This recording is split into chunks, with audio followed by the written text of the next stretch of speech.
Okay, next one after that is district goals and progress monitoring. So the board received this, and I included this. I included two different documents, just a rough draft of the district goals sheet, somewhat amended from the previous meetings or last year. I'm getting some feedback in the back. Can we close that door, David? The second thing is Pam's draft. I think we should go into deeper conversation about the district goals at a committee of the whole meeting, but I wanted to get something in your hands so as a first read so you can see some of the things as they relate to finance and operations. And the other thing is the academic achievement and school culture. I wanted Pam to be able to present briefly to you some of the target ranges. There were some specific questions from Mr. Walsh, but I think Pam's presentation might be able to clear that up. What we tried to do was establish, when we reported out on these goals or benchmarks, and these are good benchmarks that majority of the high schools use, and they're also on the school report card to kind of progress monitor your high school.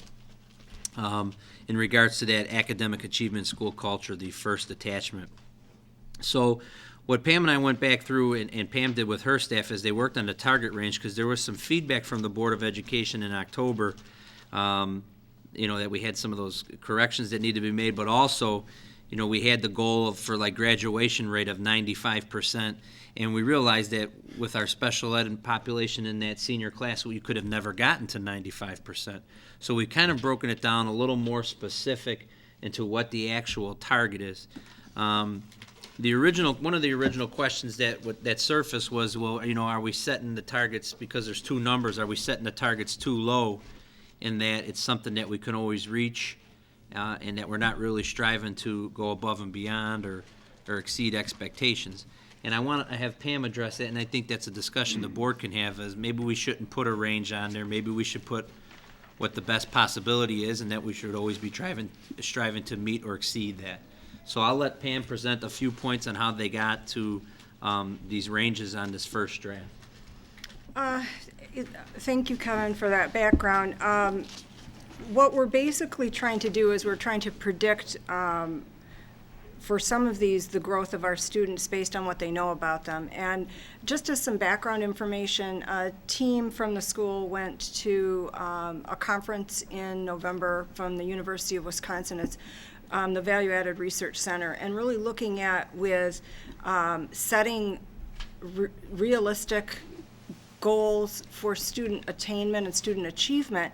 How do you do that statistically so it's accurate and so that you're making reasonable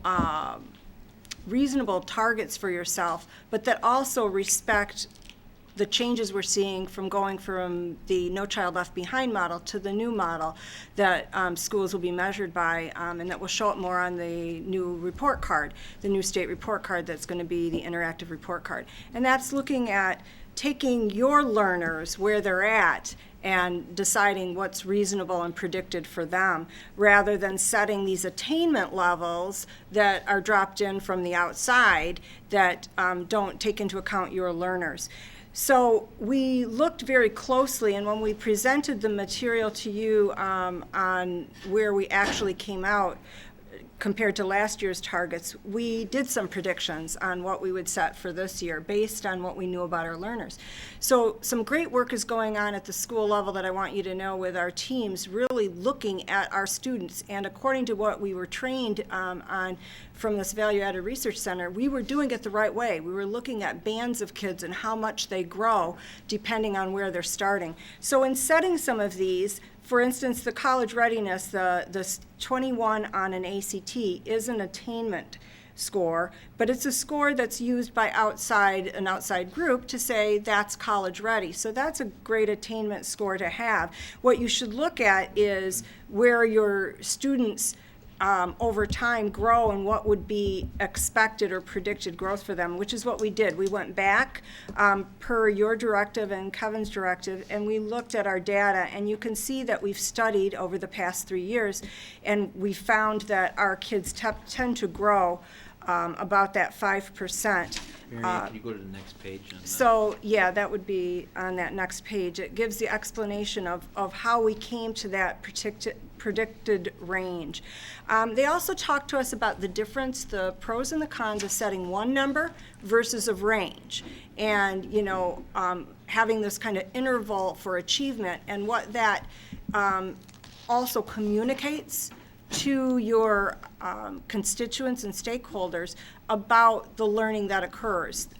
We can pick one number, but again, which number would be the best one in that range to predict? Again, you're doing the best on the data that you have. So they actually encouraged us to have a range when we're setting our goals and to make those goals ambitious but reasonable. So what do you know about your learners? What do you know about their patterns of growth? But then if you want to grow those kids beyond what you've even done historically, then what are you going to do, and how are you going to set some action plans that could help that grow? And so that's what we're in the process of doing at this point. So without going through and belaboring every single one of them, I will tell you that the graduation rate, I did add for the chart, just for your knowledge, since remember we're switching the way we do graduation rate in the state of Illinois and across the nation, that we expected everybody's rate to go down. Last year we had achieved the 92.3% graduation rate, but that's when you adjust for the fifth year. They allow us to go back and see those kids that didn't make it with the original group that came in. We were able to adjust our actual rate. But the state of Illinois fell overall, and they had a 5-year adjusted cohort graduation rate for the state of Illinois at 84%. And I just got an email out that was the 10th best in the United States. So we're well above the state's rate. And what we're doing is we're looking right now at those kids that right now we predict might not make it, and we're putting interventions in place for those students who are at risk. Some of the decisions are outside of our control. For certain students, but others, there are things that we can do, and we're using this goal setting, and Kevin's operational calendar was moving this earlier so we could look at what interventions do we need and do we have to budget for that. So we're starting to look at what we can do and what we have money to do for these students that are struggling and are at risk. So that range really shows you if all of the students who are at risk of not graduating at this point don't make it, that's the low end. If we're able to bring most of them through their credit recovery courses and do what's necessary and have the services to provide for them, we could be at the high range. But due to kids who've already dropped out, we know that we have a top end on that range. Those kids have fallen off. They came in the original cohort, but they've left. So there was a lot of great study and data behind these ranges. But it's the board's discretion, obviously, if they'd rather go to one particular point and one target rather than a range. Let me stop you there yeah. for a second. Okay, so just so the board understands, if you're looking at that second page from Pam, which is the headers and then the bullets underneath, almost looks like a resume. So if you look at the second topic, which is graduation rate, when they talk about a fifth-year cohort, it's what the fall housing report was for when those students are freshmen. So if you had even if you had a bunch of students transfer out or drop out or change, they still use that general number that you had when you filled out for that incoming class, and then they adjust it accordingly. So the best we can hit based on our special ed population for those students that will qualify for like a certificate of completion instead of a graduation, those count against your graduation rate, because they're allowed to stay in school till their 21st birthday or till they serve. Most of them will stay that's the maximum they can stay, but they might get a certificate of completion before that. So the best we can do is 92.9%, and that's if every student there that she talks about that is at risk, that is deficient in credits. Well, the 21, I believe that is the 92.9, because when those 11 students, the first bullet, by the time they took their ACT as junior, there was no way, regardless of what interventions we have in place, that they would ever graduate on time. So what I think I need to the board and some direction from the board is, I could see one concern being like the low end of that target is, okay, well, that's doing nothing for nobody and just having the minimum amount that should graduate. Well, actually, it's doing even more than that, isn't it? Well, one could take this data and say, if these are juniors, right? This data is based on the junior No, class. these are current seniors. I'm sorry. Yeah. They're the current seniors. One could say, what if, when they came in as freshmen 3 years ago, we did more and we didn't have 11 with shortage to drop to their junior, and we didn't have 5 drop out, and the IEPs, I realize that you have very little control over, and we didn't have 21 students with recovery. We wouldn't be trying to set a goal for the group where they are now after 3 years are gone. Right. That's you could make a certain determination that way with everything, with everyone on here. It's like, well, here's where we are, a great goal. We meet what we know we can do. Where, I just challenge you to say, instead of doing it for this class, what if we had done more for this class in 3 years? Would we be doing, 92 to 95 instead of 88 to 92? And that's the question I ask kind of with Sure. all of it. Sure. So, and there are interventions, and actually, we've been asking this. I pulled together an at-risk learners group that met already once before break and is meeting again on Thursday of this week to look at this exact issue. What's responsible for all of these students that are struggling, and what can we do differently than we haven't done, and what would that mean? Is it using our time differently, using our resources differently? Does it entail additional resources? So what is it, and what are, we actually know the profile of these students, and some of them come to us and transfer into us, as well as being students have come up through our feeder system. So looking basically at this reality, so we're not just taking a number out of the sky and setting it as a goal, but based on what we have, what should we do and what should we change in our programming, which is what your goal setting is supposed to do. It's supposed to get you asking those questions of, do we have the right services? Do we have the right programs? Are we going to achieve that? But does that goal, those percentages, focusing on one class really show that? It doesn't show progression.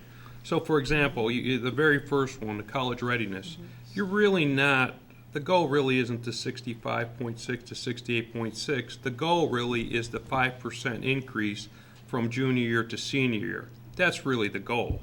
But what does that have for the incoming freshmen, Sure. the current freshmen, the sophomores? What goal is there in the school to see that they're progressing so that the senior year comes, that they're going to fall within a range, or whatever range that is, based on what they came in at? Because what you're arguing is what they came in as. That's why we're staggering this down, because they came in not like last year's class. I'd like to respond before, because what I think I need the board to focus on, and I think you bring up a good point, I think you bring up a very good point, is that I don't want to get into the interventions that are taking place at the building level, which is what Pam and I should be implementing, and then progress monitoring and reporting back to the board. And this brings back to my original question. I think the Board of Education needs to write these goals in a more general or specific manner, because it's January 8th and we're already talking about the seniors that are graduating in 3.5 months. Right. That's not really a true goal. What I'd like to see this goal say is the graduation rate should be 95% of the incoming freshman class. And then I can work with my principal of putting, what interventions are you going to do freshman year, sophomore year? How are you going to check at the end of freshman year how many kids are already So all I would want to do to the board is every October, when the school report, or before the school report card comes out and says, just say to you, here's the number that we should have hit, here's what we hit.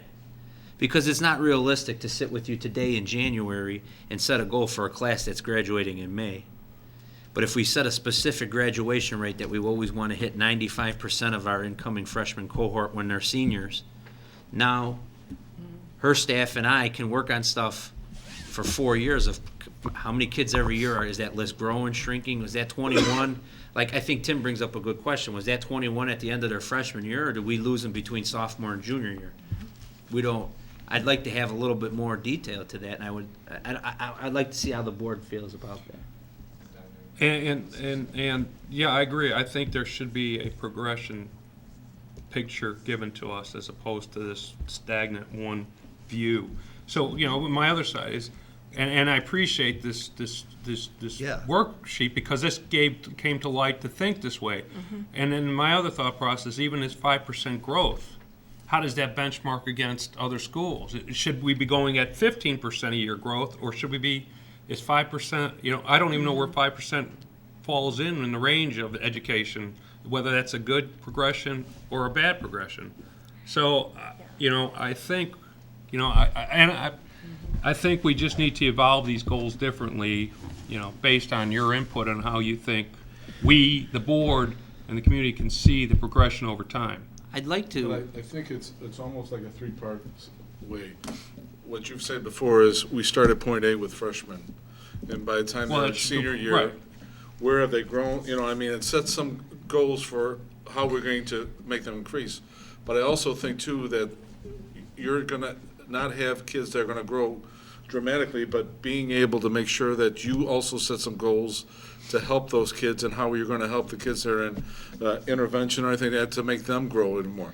They might grow more, or they might, but being able to show that the tools that you're putting in place are gonna be able to make that kid grow. I think, I would like to add a comment, because I live and work on goals, educational goals. Gary, I disagree with you on the 5% as being the goal, and I think what Kevin said is, when we set the goals, it's got to be broader. I completely agree. When you set educational objectives, you do that before you create the curriculum. That is the target, that's what everything focused, that's what you try to converge to. And so if you say 95% graduation rate freshman year, or college readiness, first we have to define what college readiness means. Does it mean that there's this cutoff at the ACT? And that would mean that most students could get into the college of their choice. Now, when we talk about 5% growth, that's really process or what happened. So then when we have that meeting and somebody says, well, we didn't have the percentage we wanted at what we defined, that construct we defined as college readiness, then the board or the administration would come back and said, we didn't hit the goal, but we did have this kind of growth. And we think, and then they would explain to us what had happened, different process, and they would bring to us a plan or different implementation of interventions. So that in the next year, when you look at that target, do we get to the target or not get to the target? And it's only after a couple of years where either you're not making your target or you're over the target that you say, okay, now we maybe need to readjust that.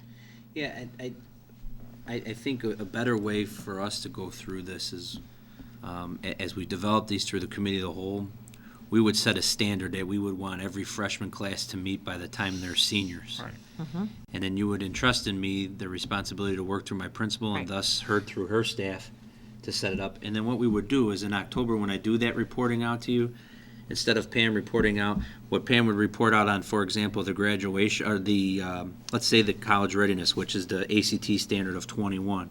What Pam would report out to you is that in October, based on our junior classes, junior ACT, we should be coming in at this rate. Our sophomores that took the plan, by the time they're seniors, they should be right around. And we can progress monitor all 4 classes for you every October. But it's always that we're working towards that common goal. See, right, but that end number is not important. It's the progression that's Yes, the important. and that's what I'm saying to you, right? Right, and we would need to know that benchmark number is a good number or not. Right. That progression is good or not. Because if as you indicated to us earlier, the current senior class doesn't compare score-wise to last year's senior class, Right. so the expectation was it was going to curve down. But was the growth the Big enough. same, or was it better? Well, that's And- one of the and- good things about using E-passes is what it's called. It's the freshman ACT is more or less the Explore test, sophomores plan, juniors are ACT, and seniors are ACT. But what that would be able for us to do is we give every freshman the Explore test. So when that data's in, we would be able to tell you, based on our freshman scores, this many students should be able to score 21 by the time they're juniors on the ACT. And then in 2 years from there, we would see if we hit that mark and see if that's, in sophomore year when they take the plan, are we continuing to move towards that? Do we regress? Is there a problem with our curriculum in between freshman and sophomore year or interventions? So yes, we're all saying the same thing. Or I'm throwing another curveball out there and not being from the education.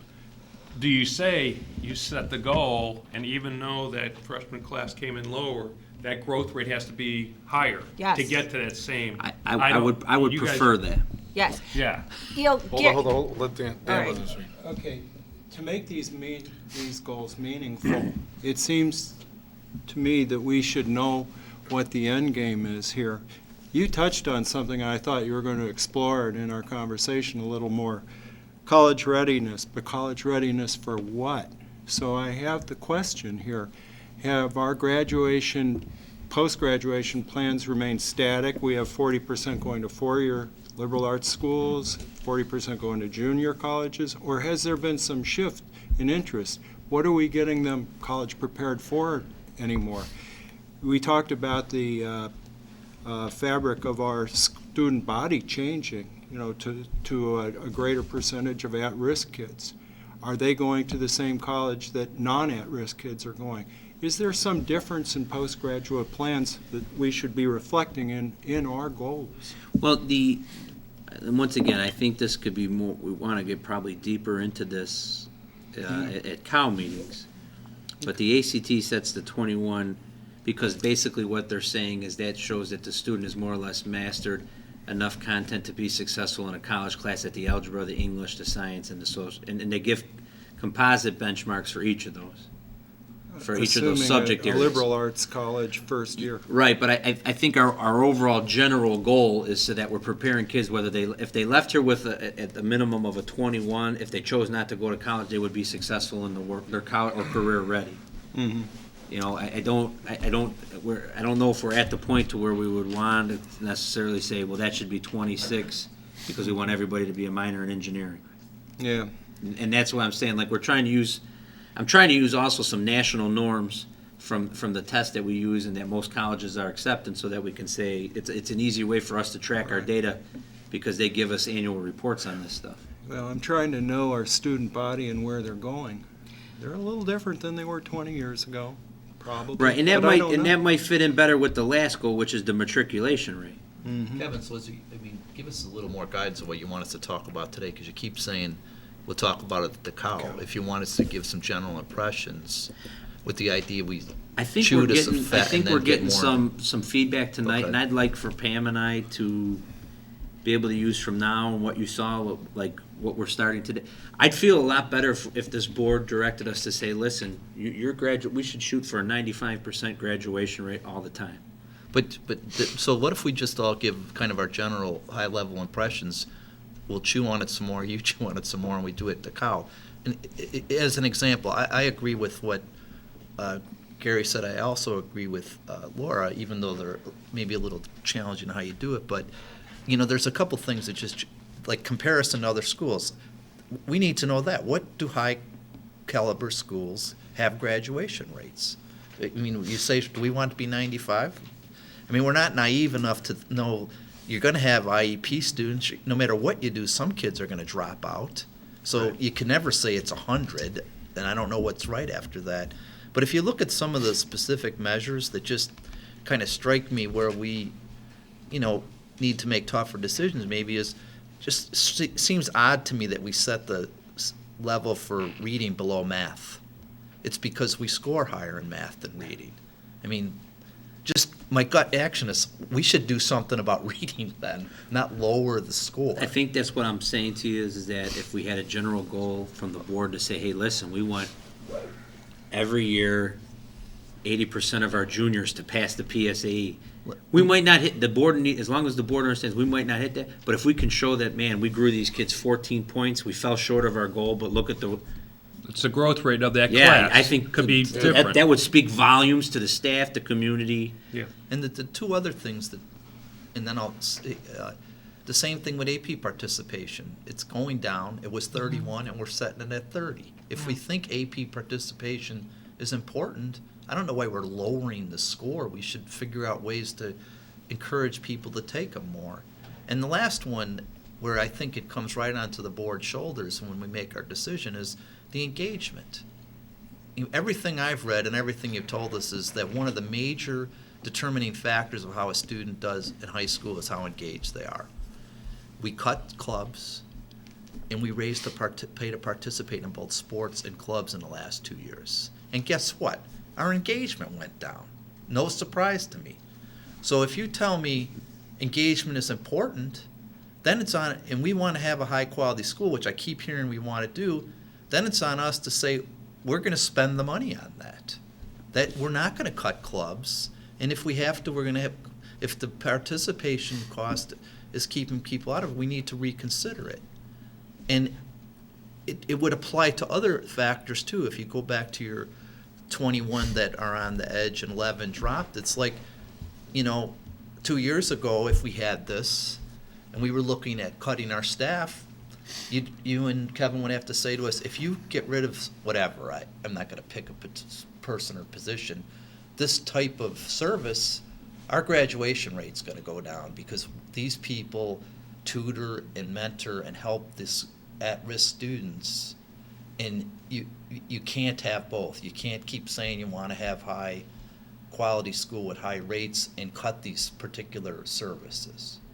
And that's, I know we have to set goals, but we need to know the other side is, after we set the goals, what do we have to do to allow the school to achieve the goals? So that's kind of what my impression was on looking at this, is that we kind of have set them based on the fact we've done a lot of cutting and we're lowering our standards because that's where we are right now. And I think that ties into what I'm asking the board to Okay. think about, is if we came back with you, if I came back, I can easily pull some general graduation rates, attendance rates, and say, here's what the high-performing schools in the state have or have done. And then we should set our targets at those. Goals are meant to be working towards something, and if you don't achieve it, but you can show growth and that you're working towards something, I think that's exactly right.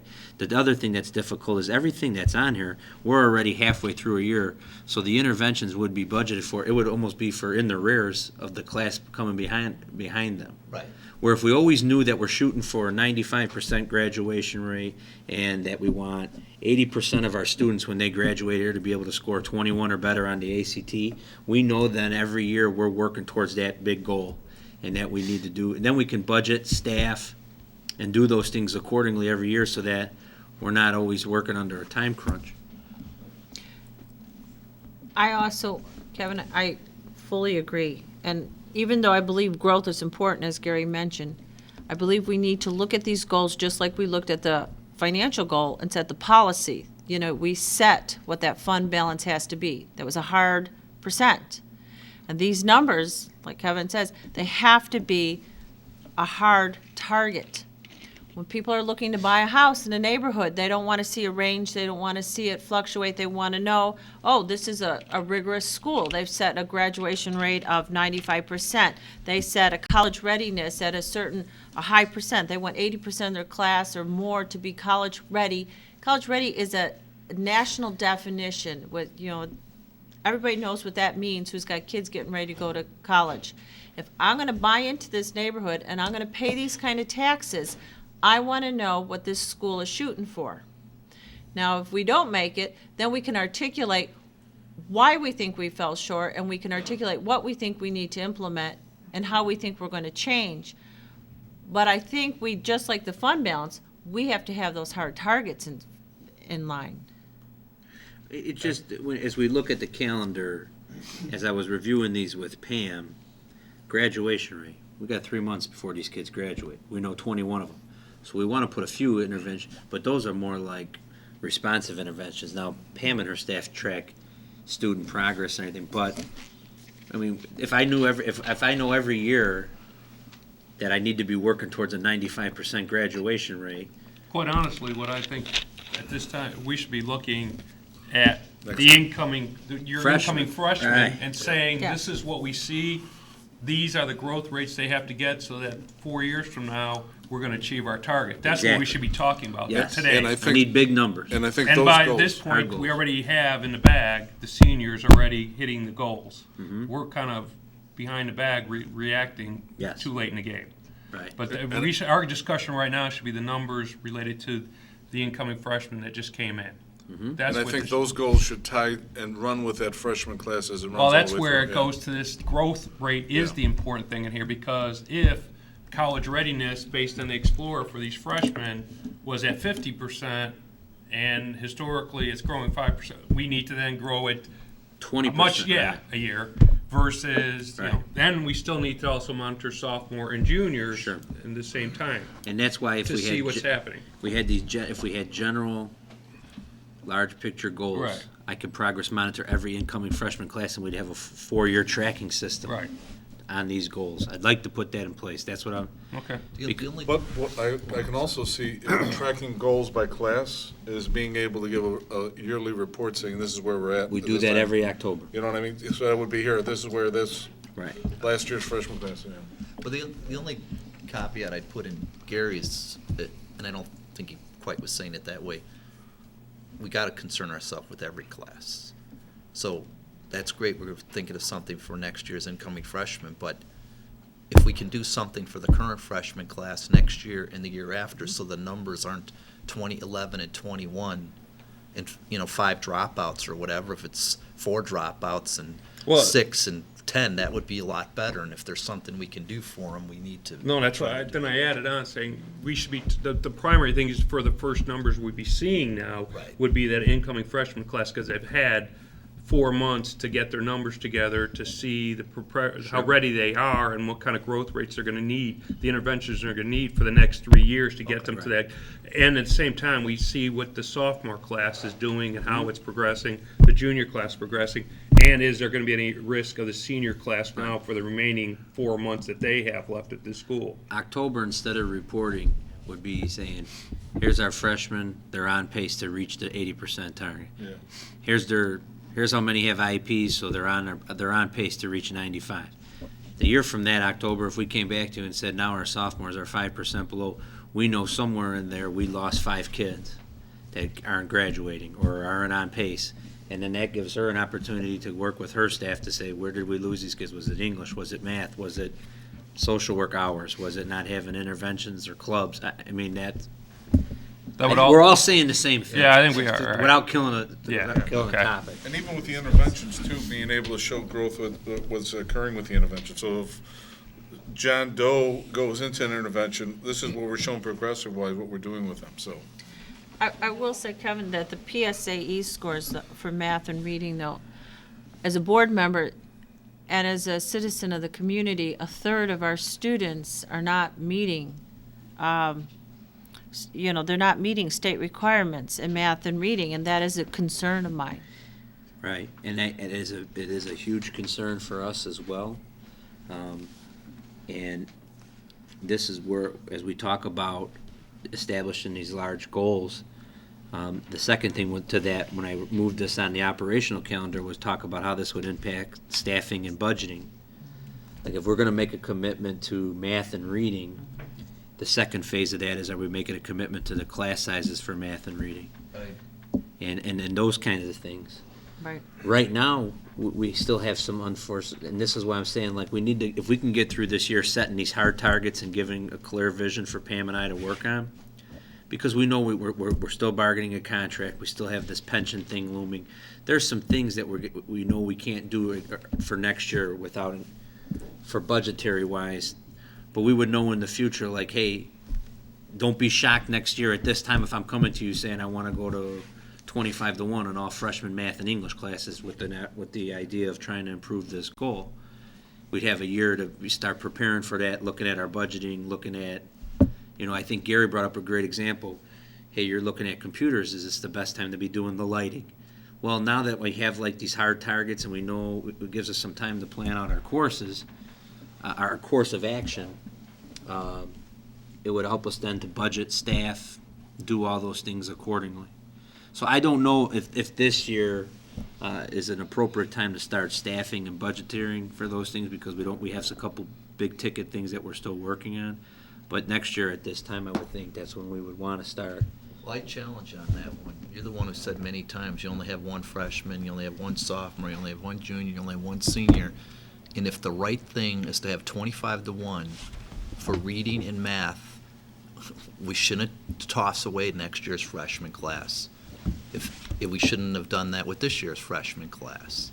So, you know, there are certain things that, you know, if you think it's important, and you can justify it for these certain parameters here, I don't think we should wait another year. I think we should give some hard consideration of what we should do for this year, budgeting this year for next year and planning so that these kids have the opportunities they should have.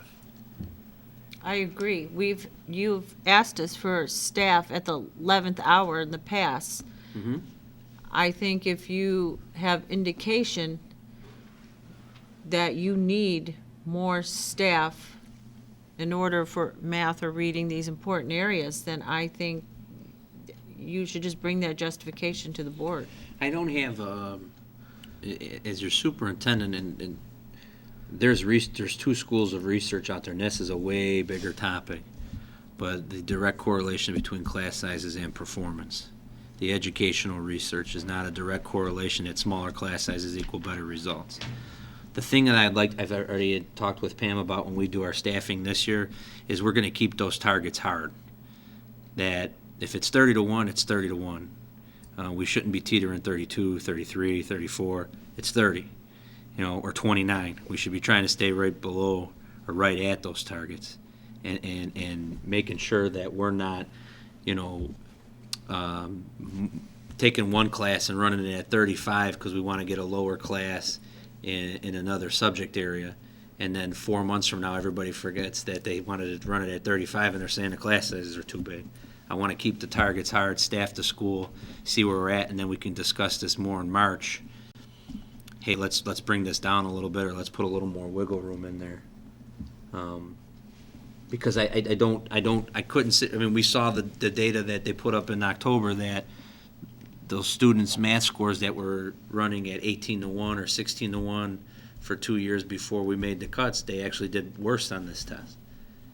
So I don't have direct correlations to say class sizes there's a direct hit, but I do know at a certain point you just get to where it just becomes classroom management. Some of those other things start surfacing in there. So I'd like to run through the staffing again this year with Pam and keep those targets hard and stay under our targets or right at our targets, and then see where we're at. All right, so any other discussion? Because I'd like to put this on the next cow. John would say so. I know, John, you have something to say. Laura, you're an expert at this. I mean, let's look at ACT. It goes to 2010, 2011, 2012. One, shouldn't there be some type of confidence interval between those? And two, can we really tell if there's a difference between those? Don't you have to run some type of statistical analysis to see if there really is any kind of difference?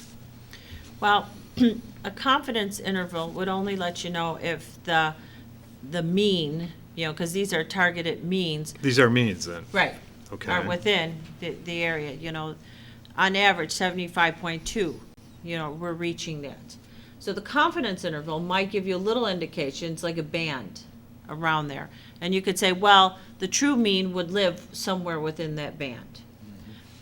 Would we do statistics to say that this group is better than the other? I don't know that that is necessary, because what are we trying to prove? That, when you do those kind of a test between the means, you're saying that Class A is equal to Class B.